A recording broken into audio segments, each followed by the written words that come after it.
নমস্কাৰ। নমস্কাৰ ছাৰ। তোমাৰ নাম কি? কৰ্ণ বৰমহলীয়া। তুমি কোন জিলাৰ পৰা আহিছা?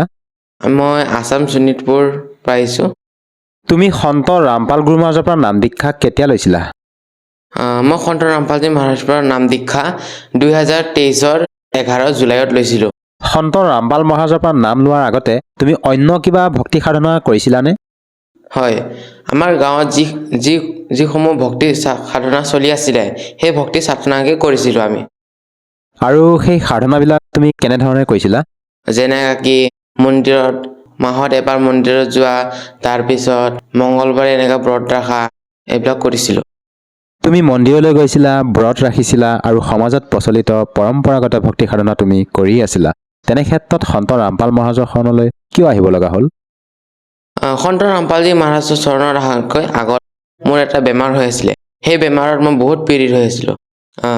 মানে বেমাৰটো এনেকুৱা হ'ল, সৰুতে এবাৰ মই দেউতাই মোক চেক কৰি আছিলে বডিটো। তেতিয়া মোৰ দেউতাই মোৰ পেটত গুটি কিবা এটা পালে। তাৰপিছত সেইটো পোৱাৰ পিছত দেউতা হস্পিটাললৈ গ'ল। তাৰপিছত কি বস্তু বুলি চাবৰ কাৰণে আল্ট্ৰাচাউণ্ড কৰিছিলে। আল্ট্ৰাচাউণ্ড কৰাটো ইমান ধৰা নাপালে, কিবা গুটি বুলি। তাৰপিছত ডাক্তৰক দেখালে, ডাক্তৰে ক'লে এইটো চিটি স্কেন কৰিব লাগিব। চিটি স্কেন কৰিলে গম পাব এইটো কি বস্তু বুলি। চিটি স্কেন কৰাৰ পিছত ৰিপৰ্টত আহিলে যে এইটো টিউমাৰ বুলি বেমাৰ এটা ধৰা পৰিলে। তাৰপিছত সেইটো ফাৰ্ষ্টত ডাক্তৰে দাৱাই দিলে। দাৱাই দিয়াৰ পিছতো ভাল নহ'ল, বাঢ়ি গ'ল। সেইটো ডাঙৰ হৈ যোৱাৰ পিছত আকৌ এবাৰ ডাক্তৰলৈ গ'লোঁ। আমাৰ টাউনৰ ওচৰতে হস্পিটেল আছে, তাত টুমুকি বুলি কোৱা নামটো হস্পিটেলৰ, তাত গ'লোঁ। তাত যোৱাৰ পিছত ডাক্তৰক দেখালোঁ। ডাক্তৰে কৈছে অপাৰেশ্যন কৰিব লাগিব। তাৰপিছত ডাক্তৰে এইটো হস্পিটেলত চাৰ্জাৰী কৰিবৰ কাৰণে মেচিন নাথাকাৰ কাৰণে বেলেগ হস্পিটেললৈ ৰেফাৰ কৰি দিয়া হ'ল। ৰেফাৰ কৰি দিলে, তাতো ৰিপৰ্ট চালে, অপাৰেশ্যন কৰিলে ফাৰ্ষ্টবাৰ অপাৰেশ্যনটো। তাৰপিছত ক্লিয়াৰলি গোটাকে ওলাই দিলে বস্তুটো, তথাপিও বীজাণুৰ কাৰণে আকৌ বিয়পি গ'ল, এইটো আৰু হৈ গ'ল পেটতে। তাৰপিছত ছেকেণ্ডবাৰ নাভিৰ লগত মেৰাই আছিলে। নাভিৰ লগত মেৰাই থকাৰ কাৰণে সেইটো ছেকেণ্ডবাৰ অপাৰেশ্যনত সেইটো ক্লিয়াৰলি গোটাকে ওলাব নোৱাৰিলে, আধা কাটি কিনি ওলাব লগা হ'ল। কাৰণ নাভিত অলপো যদি লাগি যায় জীৱনটো যোৱাৰ চান্স আছিলে। তাৰপিছত সেইটো আধা কাটি দিলে। আধা কটাৰ পিছত আকৌ এইটো গোটা হৈ গ'ল, ডাঙৰ হৈ গ'ল, বহুত ডাঙৰ হৈ গ'ল এইটো। তাৰপিছত এইটো ভাল হোৱা নাই। তাৰপিছত অপাৰেশ্যন কৰিব নোৱাৰে এতিয়া ফটককে, আৰু এইটো বহুত ডাঙৰ হৈ গ'ল। পেটটো ফাটো অৱস্থাত আহি গৈছিলে, চিৰ ওলাই গৈছিলে পেটত। সেই বস্তুটো 2.5 কেজি হৈ গৈছিলে। তাৰপিছত আমাৰ মায়ে এনেকৈ বিভিন্ন ধৰণৰ সন্তৰ ওচৰত গ'ল, মন্দিৰলৈ গ'ল, শৰাই দিলে, পূজা কৰিলে, ভগৱানৰ ওচৰত সংকল্প ল'লে। যোনে যি কয় সেইটোৱে কৰিছিলে। খ্ৰীষ্টানকেইটা কৈছিলে যে এনেকা খ্ৰীষ্টানৰ কিবাত গ'লে ভাল হ'ব বুলি কৈছিলে, তাতো গৈ চালে, তথাপিও ভাল হোৱা নাই। বিভিন্ন ধৰণৰ জাগাত গ'লে, মন্দিৰলৈ গ'লে, মন্দিৰত যোৱাৰ পিছতো একো লাভ নাপালে। তাৰপিছত আৰু এজন বৰদেউতাই ক'লে যে এনেকা জাগাত এনেকা মন্দিৰ আছে, তাত এনেকা সংকল্প ল'লে ভাল হ'ব পাৰে বুলি কৈ কিনি তাত গ'লো। লাষ্ট আমাৰ মায়ে লাষ্ট এটা কিবা আছিলে, ভাবিছিলে আৰু লাষ্টবাৰ ভাল হ'ব পাৰে বুলি কৈছিলে। তাৰপিছত তাতো লাভ নাপালে। তাৰপিছত আমাৰ মায়ে কান্দি থাকিলে ঘৰত। তাৰপিছত এদিন আমাৰ ঘৰত বৰদেউতা আহিলে। বৰদেউতা আহি কিনি ক'লে এনেকা গুৰু আছে, তাৰ পৰা নাম দীক্ষা ল'লে এইবোৰ বেমাৰ ভাল হ'ব পাৰে বুলি কৈছিলে। তেতিয়া আমাৰ মায়ে বিভিন্ন ধৰণৰ সাধু সন্তৰ ওচৰত গ'লে, ভগৱানৰ পূজা কৰিছিলে, মনসা দেৱীৰ ব্ৰত কৰিছিলে। তাৰপিছত বিষ্ণু ভগৱানৰ পূজা কৰিছিলে। এনেকা বিভিন্ন ধৰণৰ পূজা পাতন কৰাৰ পিছতো ভাল হোৱা নাছিলে। সাধাৰণ বৰদেউতা আহি কওঁতে বিশ্বাস কৰা নাছিলে। তাৰপিছত এদিন মই বৰদেউতাৰ ঘৰত গ'লো।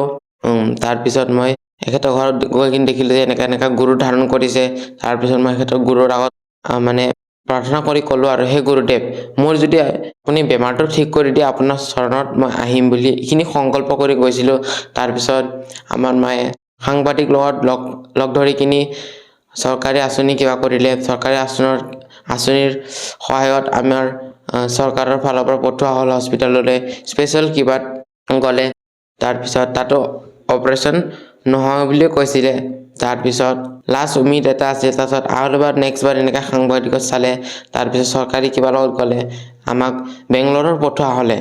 বেংগলোৰত যাই কিনি তাৰপিছত ডক্টৰকেইটা আকৌ এবাৰ চেকআপ কৰিলে, চাই কিনি ফাৰ্ষ্টতো নোৱাৰোঁ বুলি কৈছিলে, তাৰপিছত আমাৰ মায়ে কোৱা কাৰণে তাৰপিছত চাৰ্জাৰী কৰিলে ৰিস্ক লৈ কিনি। চাৰ্জাৰী কৰাৰ পিছত সেইটো 2.5 কেজি ওলালে বস্তুটো, ইমান ডাঙৰ আছিলে, পেটটো ফাটি যোৱা অৱস্থাই আছিলে। তাৰপিছত অপাৰেশ্যনটো ছাকচেছ হ'ল, তাৰপিছত বেমাৰটো অলপ ভাল হ'ল। কৰ্ণ, তোমাৰ যিহেতু পেটৰ অপাৰেশ্যন হৈছিল, সেই অপাৰেশ্যন হোৱা ঠাইখিনি আমাৰ দৰ্শকসকলক তুমি দেখুৱাব পাৰিবানে? যিহেতু আজি তোমাক বহুত দৰ্শকে, বহুত শ্ৰদ্ধালুৱে টিভি স্ক্ৰীণত প্ৰত্যক্ষ কৰি আছে, তোমাক আজি চাই আছে, গতিকে সেই অপাৰেশ্যন হোৱা ঠাইখিনি এবাৰ দেখুৱাবলৈ তোমাক অনুৰোধ জনাইছোঁ।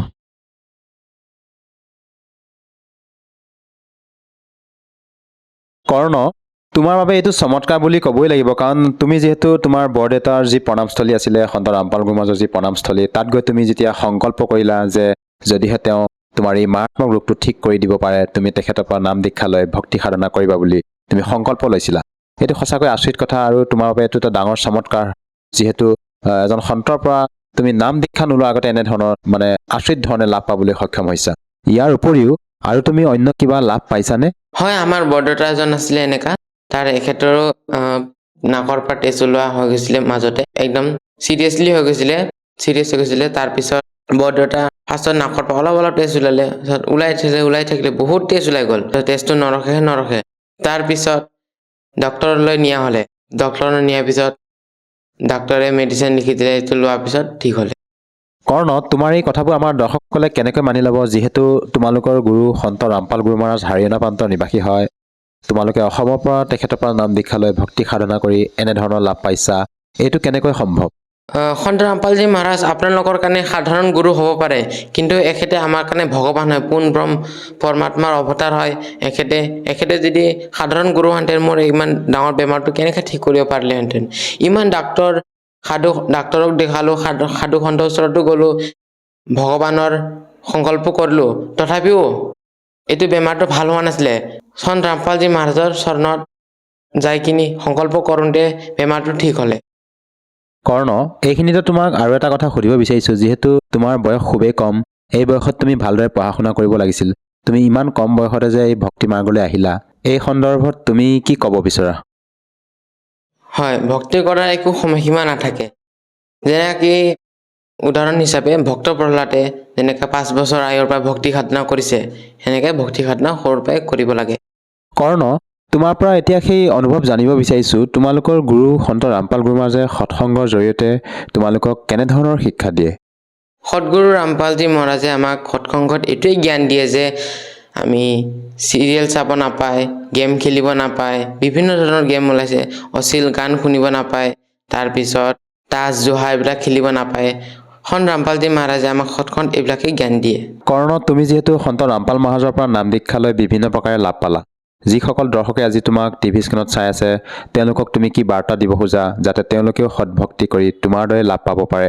যিসকল ভকত আত্মাই মোক দেখি আছে, এখেতক মই বাৰ্তানো কি দিম, খালি সৰল এটা বিনতি কৰিব পাৰোঁ যে আপোনালোকে সন্ত ৰামপালজী মহাৰাজৰ শৰণত আহক।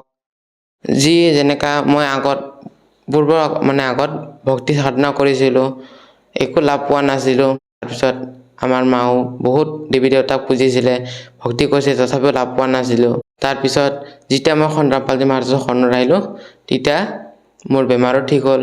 তাৰপিছত যিখন আমাৰ বৰদেউতা আছিলে, এখেতৰো প্ৰেছাৰ ষ্টকৰ ৰোগ আছিলে, এখেতৰো ভাল হ'ল। সেয়েহে আপোনালোকেও যদি মোৰ নিচিনা লাভ পাব বিচাৰে, সন্ত ৰামপালজী মহাৰাজৰ চৰণত আহক, এখেতৰ জ্ঞানৰ পুথিবিলাক পঢ়ক আৰু জ্ঞানবোৰ লাভ কৰক। কৰ্ণ, কোনো মাৰাত্মক ৰোগত আক্ৰান্ত হৈ থকা কোনো লোকে যদি সন্ত ৰামপাল মহাৰাজৰ পৰা নাম দীক্ষা ল'ব বিচাৰে, কেনেকৈ ল'ব পাৰিব? সন্ত ৰামপালজী মহাৰাজৰ নাম দীক্ষা ল'বলৈ একেবাৰে সহজ।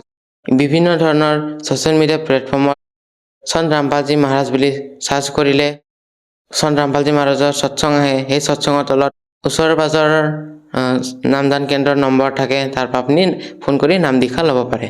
ধন্যবাদ থাকিল। সৎসাহে।